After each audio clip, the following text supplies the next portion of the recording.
2015 shows up in 2019 summer. It's shown up a lot. It's shown up a lot more than I was expecting to. But here we are, game number 2 of the Telecom War.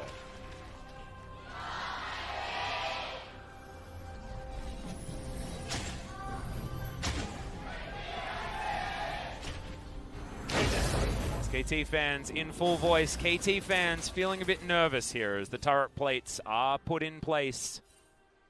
Having a look at some of these keystones, B2D going for the Summoner Airy. A little bit more of that consistent damage. Kahn has taken the Grasp of the Undying on his Aatrox, actually matching that of Smeb's Camille.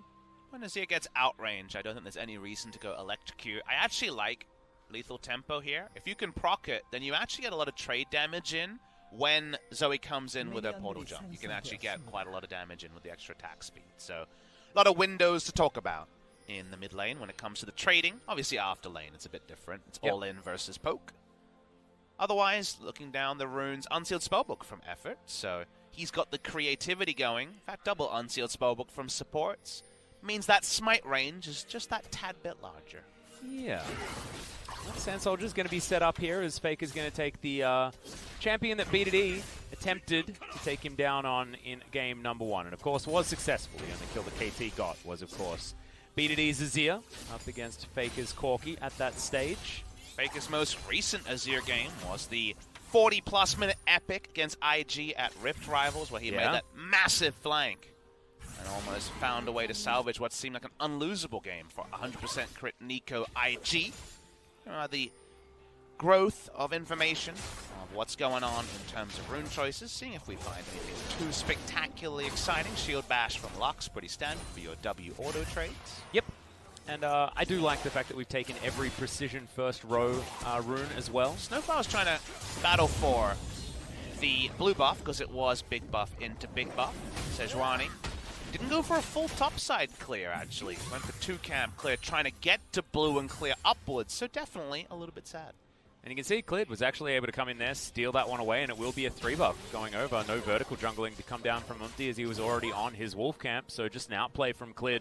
Probably one of the best Jarvan players in the world. And certainly solidified himself as that earlier in the year. You're really devastated here. You might wonder why didn't Sejuani instantly walk over and try to contest the enemy blue? It wasn't just that she started up her wolves. Consider the lanes here. Azir in Windows can actually get the trade lead. Aatrox actually beats Camille early. It's a matchup where Camille needs a bit of time before the trades get good. But with cooldowns down, maybe with a long lane here, maybe Kahn's overstepped. Yeah, he's trying to get there, but you can see Smeb playing this out very, very well. The minion wave going to help Kahn a lot, actually. Whoa. As the flash comes in, UmTi's made his way down towards the bottom side. Not quite able to get too much joy there as the Lucent Singularity is fantastic. Flash already down as Teddy makes his way underneath the turret. Prey gets excited as he picks up first blood. Nice angle coming in from UmTi, and even the pre-flash from Teddy, not enough to live. Good moment from KT Rolster, and like you say, who else to give the kills to but Jinx? Damn right. Now Praise started off very early. No flash available though.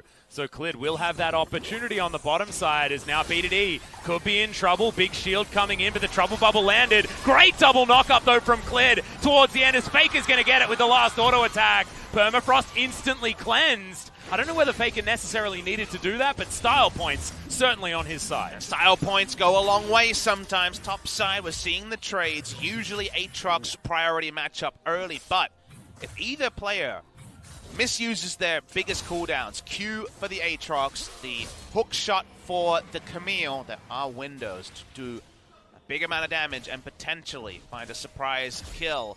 Here's the angle here, and UmTi comes in from a really wide angle, not depressed about missing out on a second big buff. They find a nice angle, they don't get to spell shield the stun, Teddy dies, and you even get to set it up for Prey to take the kill. Yeah, really nicely done. The avoidance of the zap was actually the beginning of the end there as B2D going to get slightly knocked up in this trade, and this was magical. We get the frame by frame as Clid comes in to murder B2D. The stun came in at the perfect time. Couldn't even pre-buffer EQ as Clid and get stunned afterwards because it was too far away. But still ends up being evolved in a positive way. That means we have little windows where one side is ahead and the other side is behind. And that didn't really happen in game number 1. It's kind of SKT winning. So yeah, does lead to some higher hype values for this last game, potentially. And First Blood being over in the hands of KT does mean that, as you can see, slight advantage. As far as the gold is concerned, Clid now on top of this Mountain Drake actually skirts through a whole bunch of vision that KT had. He doesn't quite understand how lucky he was. Or to maybe not be discovered. just, you know, behind enemy lines in a way that's even better than we could have imagined. Yep, some Owen Wilson strategies right there. Good movie, that one. How's Luke Wilson doing? I don't know. Who's Luke Wilson? His brother. Really? Yeah. Didn't know he had a brother. He does. It's like the Hemsworth type situation. It's like one of them's hyper famous, the other ones are, you know, not quite there. Hemsworth is different. There's Liam and Chris, and then you know that other guy who was in Westworld? Oh, no. He was the short one. I gave up on that show. Yeah, I liked the first season. It was really good. I watched 2 episodes of the second season and went, nah, not for me. I love the first episode. I thought the first episode was really good. And it was a fraught with first episode of season 1. Yes. The pilot episode I really liked. And that was a pilot they had to remake because they didn't like the first cut. So oh, really? They did a good job there. Well, Anthony Hopkins was incredible, as was Kahn in game number 1, checking out the top side of the map. Smev losing out on that trade in a big way, but hasn't lost out when it comes to the farm. They will lose out when it comes to this Mountain Drake. And SKT, once again, going to have a monopoly on these Drakes. KT are a Rift Herald team. They are not a Dragon team. Because flashes are down, you see that even though the lane trades you alluded to, where you're able to out-trade the Sivir Jinx, the mechanic that you're also alluding to is that because of Sivir's range, you always walk into kind of the caster minions when you walk up to auto QW the wave, and in that spot, in the rocket form, very easy to push the ranged minions and also harass the enemy Sivir, and Spell Shield doesn't help you there. Yeah. Offside, Smeb takes the trade, but even given that, because Vision bot side started to escape them, they lose the Drake, they lose the ability to push, even with the First Blood. Being kept honest a bit are the bot lane of KT. Teddy teleports in. He's got his BF sword now, so he's going to start Ricochet clearing these minions quite effectively. Remember that Ricochet does cost a little bit more mana now as Kahn looks for the knock-up onto Smeb, doesn't find the sweet spot, gets it onto a couple of those minions though, demonstrating that he knows how to get this one done. BDD is going to take the safe way towards his turret, and thankfully for him, he does make that decision. Clid was lying in wait. All right, special Zoe delivery system. Good knock up there onto BDD as well. He steals a smite, but that ain't going to get anything done. Faker, very, very low. Cataclysm gets the flash out of UmTi as well. And SKT may lost First Blood bottom lane, but they are destroying the mid lane. And what a delightful play that works on multiple levels. The fact that effort was there to shield and potentially support the turret dive. The fact that it was level 6 on Clid and only level 5 from UmTi. Everything on every level comes together. It's a kill, but it means oh so much more between SKT and KT. Yep, meanwhile, we check in on the top side, and it's a decent knock up there from Kahn, who's able to just clear out this minion wave. He's got the soldier build in a sword and a shield, and he's ready to do battle. You can see Clid up here as well, spotting UmTi, spotting SnowFlower. SnowFlower's higher level than his jungle. Wow. Doesn't happen often. Yeah, that's a weird one.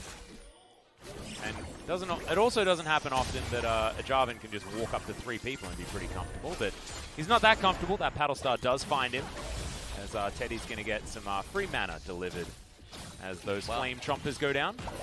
Gantra's top side, so it's a chance to push in. Jinx just has to grin and bear it. Okay, Nice good trade. knock up there from Kahn. Nice trade from Kahn. Good times come later. Sheen plus needed. You know, Sheen Phage. Maybe Smeb can find some better trades. Yeah. Or if the enemy jungler isn't Vision, can be happy at times. Let's watch the replay here. Really nicely done from Phage. It's even as Portal Jump was used, scooped straight into BDD. Level 5 to level 6 among the junglers. Relevant, but this play is actually cooler if you zoom out because effort is already way first to get there to provide assistance. So it's not just see hero, kill hero. It's see hero and have the foresight to call in your support and do it all in a way that could only have gone positively for SKT. That's only going to continue here as Kahn does push Smeb out of this lane. The Phage is picked up. He's got 2 Doran's Blades. You can see feeling the pressure. And that Sheen you were alluding to, not even a whisper of it at the moment. In the item build of the Camille, going to take a long time as turret plate number 1 was taken by Kahn. He got a Demolish proc onto that turret, and he's now going to go home and picks up his Caulfield's Warhammer. He's even got a Kindle Gem. The ideal back timing for the Aatrox, and it's only going to get harder and harder for Smeb here. Till there's a moment where he has a couple of items and some vision, then I think Smeb will have some good options. But for now, like you mentioned, nothing doing on the top, and we're waiting to see UmTi try to find a secondary gank. Love his path for that surprise early gank, got good advantage bot side, but that advantage is eroded quickly. Remember, they lost the Drake on that side of the map. They need to get more advantages through their jungler. That's kind of the core tenet of the 2019 meta. Well, another core tenet of the SKT meta is get vision, take objective, and you can see top side of the map, there is no part of the enemy jungle that is in fog of war. That is nutty. We got a big flank coming down from Faker potentially, but that's just going to guarantee that the Rift Herald can happen. Solo kill potential here for Kahn as Shelly is set up. Smeb has to get the hell out of there. And this Rift Herald is going to get a couple of charges. In fact, wasn't really necessary as Arctic Assault is going to land onto Effort. Good life binding. And he instantly cleanses. Super Mega Death Rocket comes down, but Teddy minion blocked away from Prey. Effort is going to go down in the end. The stopwatch was really nice, but Teddy now given an opportunity to take down this minion wave. They'll have to dive immediately. 1 versus 4 though, and he wants to take Prey with him. Isn't able to. As Prey, there is a Devour. Smeb turns back up. This inner turret could be going down here. Smeb could also, though, as the Infernal Chains come in. Great knockups. It's a bouncy castle as Kahn does have that world ender. Smeb is going to be dead here as Clid did have to flash, but they'll get themselves the turret as well. Side laners staying for too long, but the turret pinata that comes down, the gold everywhere across the map suits the side of SKT. It was a lovely baked use of the Sivir ultimate, just like a Thresh Lantern when there's no allies to pick it up. It pulled away the members of KT, stopped them getting first turret bot side while SKT were trying to get the Rift Herald and then put down the charge. So intelligent use of cooldowns, then a lot of people overstay, but in the end it does suit SKT. It does. KT make this play and you're thinking if it's just this moment in isolation, great work KT, but we can see the minimap and we can see that the Azir was able to solo take the mid turret and the top lane was obliterated by Shelly and her SKT friend. Oh, absolutely. KT got epically debated in this play, but they got 2 kills in the bot at SKT. It's the turrets that really don't work for them. Watching the replay here, Smeb tries to find a timing to really ultimate him through the maximum amount of damage. He does his best, but it's not going to be enough to actually get away from 2 members after the Infernal Chains armed. He was in trouble. The overall gold lead only grows from that play as SKT, they want their last piece of business around the map. Well, Clid is just going to say, no. That is my blue buff. Goes over, just smites it. All too easy. Vision is actually cleared here from KT, and they get a lot of value out of that ward that you can see, the very southern end of the river. It's not going to mean that KT can stop this Ocean Drake from going down, though. And SKT will be able to get every Drake so far this series, continuing on into game number 2. Ocean, not exactly the highest priority. Lucent Singularity spots out KT moving on forward. So now, after all of that control they had top side of the map, they move it towards this bottom side as only 13.5 minutes in. They're not going to be too worried. Okay, Trouble Bubble is going to arm onto Clid.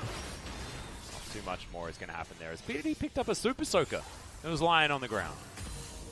SKT trying to outdo themselves. Remember, it was a 13 turret plate game earlier this week. It's 11 this time. Kahn starts the chase. Jarvan's on the way, and Smeb, you know, he's probably dead. He dodged a lot of stuff, but I don't know whether he's dodged enough here as Smeb does have the ultimatum available, but who's stuck in where with who is the real question. Smeb is just going to be taken down very easily by the Aatrox. Faker also taking a lot of damage here as B2D. Oh, a couple more auto attacks from these Sand Soldiers. Could have been the end for the Zoe, but Prey comes in the nick of time. Sadly, the play on top side a bit pedestrian, Atlas. Hard to shout about. You get to save your lungs on that one, and there may not be too much more shouting. In the Telecom war today, no map control for Smeb to be that far up, but also if you don't push up, you miss out on minions. UmTi has to flash out.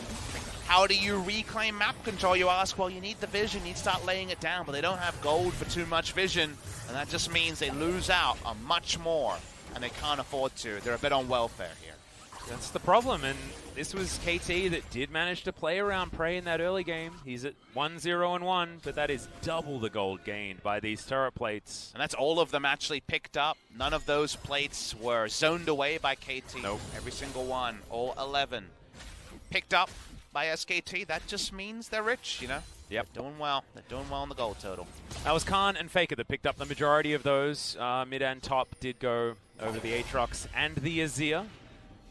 As Black Cleaver is done, that is going to be the direct result of that one happening. Nash's Tooth also completed, as both of these solos do have gold bounties on their heads.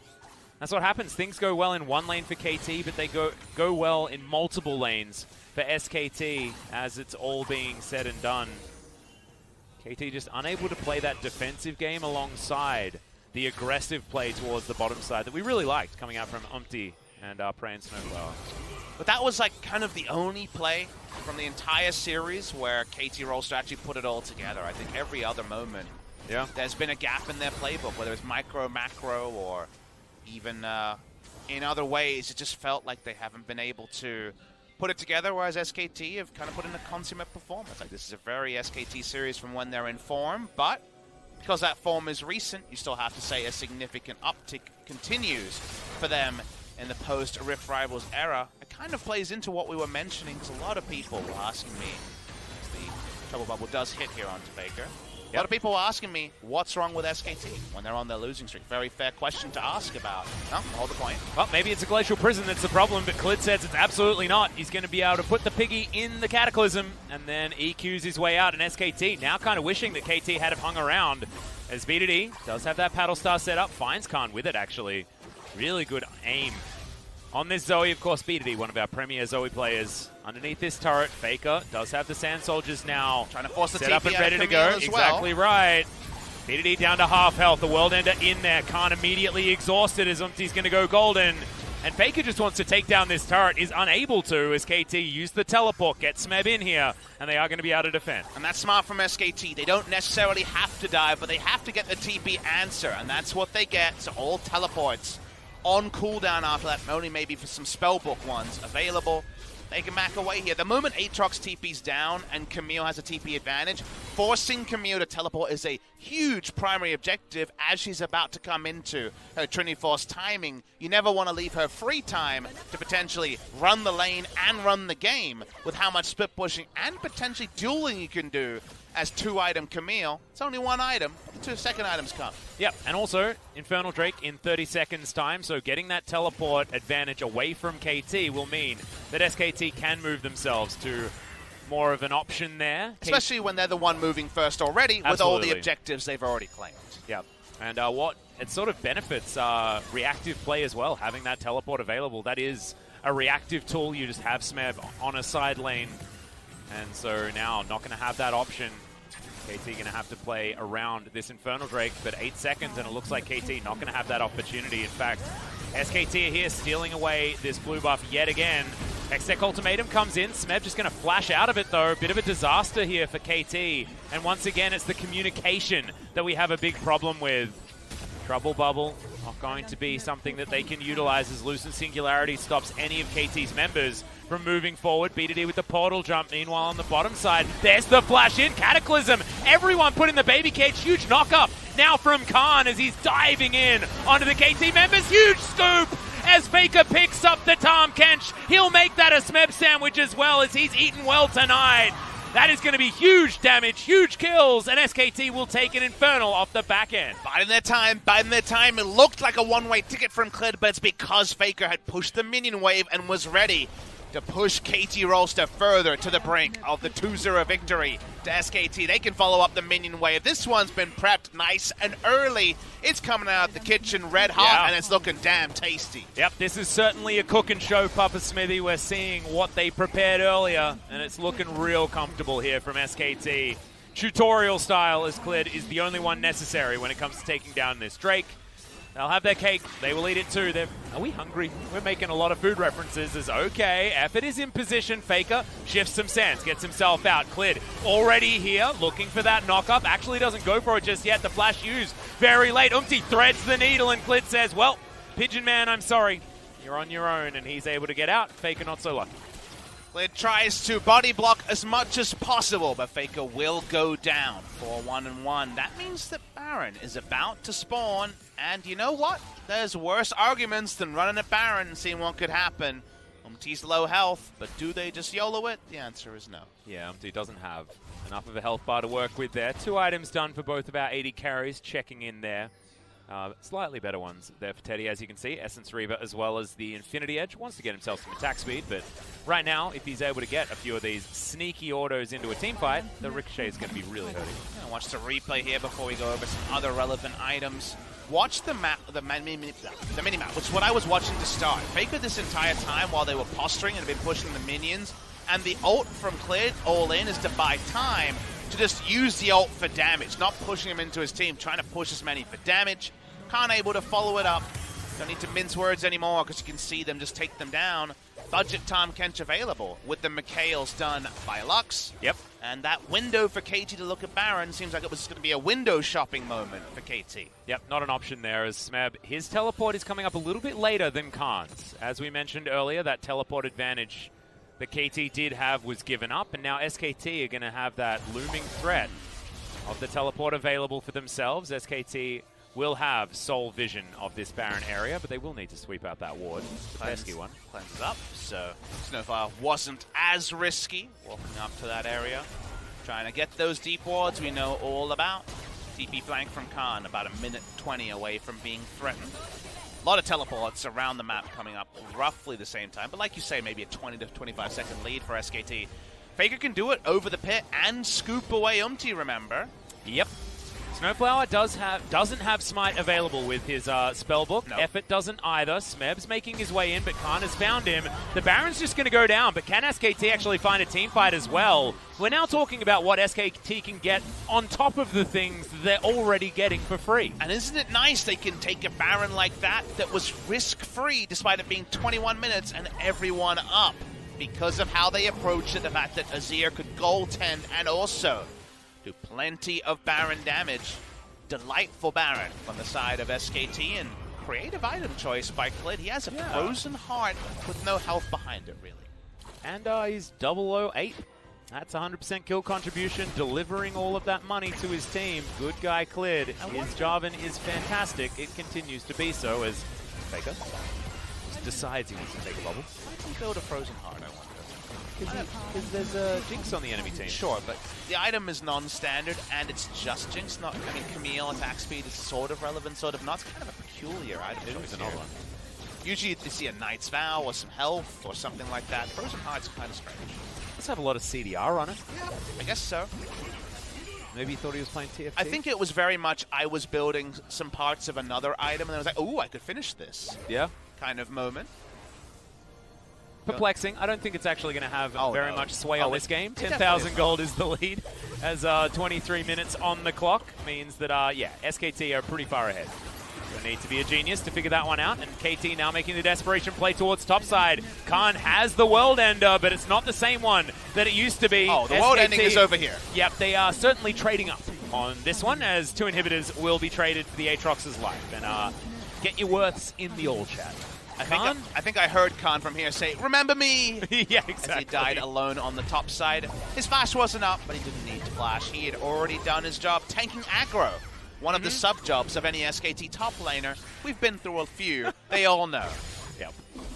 Not going to be defecting this time around, though, like UmTi tried to. As, one of my favorite costumes. It was translated to Korean as well. I know, so good. What was he playing at the time? Was he playing? Cho'Gath. I think it was Cho'Gath, yeah. Ah, good times. Let's watch a rip. You know what? Yeah. This is going to be in KT's highlight reel for the next hey, match they there play. We go. This is another don't look at the mini-map option. Hey, they'll also have the first blood, bottom side of the map. Yeah. Look at us doing the jobs of the highlight guys. I feel bad for that guy. I know. Yesterday, Jinner and KT highlights. I know. Well, at least Jinner have won, like, some games this time. Yeah, but it's from the most recent series every time. I know. It gets hard. It does. Life is pretty hard. KT would agree with you. SKT, they seem very happy with where life is at in the last couple of weeks. So is Gen G. That's a previous series. Hey, 1-5 to 5-5 is damn right. a world of difference. They were on course for their worst ever round robin. If you're wondering, I believe 3-6, the worst they've ever gone before. Yep. But ended up 4-5. Not great, but fine. 5-5, getting back to 50%.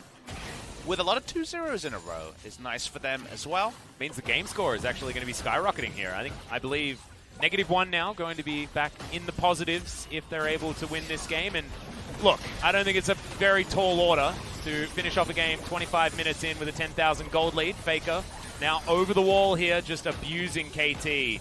Underneath their own inhibitor turret, and Kahn is demanding all of the respect here as he has finally respawned. Teleport now in hand, and look at these ricochets. They're tearing through the KT members. Inhibitor exposed, Nexus turrets next on the menu. Final spark there just for fun. Effort had an R button to use. He decided to use it. Not going to be consequential here as the super minions just batter down onto this one. That's a big cataclysm. Everyone's in the baby cage. Can we wipe the floor with them? Faker says you're going to have to wait. And honestly, Teddy does too much damage. The R button not even necessary as Kahn goes golden on the fountain. All right, SKT, that was all about Clid. And he says, no, KT, you ain't playing League of Legends today. This is the end, and that is going to be Telecom War over a 2-0 for SKT. And to add insult upon injury, they can even play with their food. Clid goes in, gets the big cataclysm, goes out, and it's just like the little kid that opens his mouth while he's chewing. Because they could play with their food. It's no problem.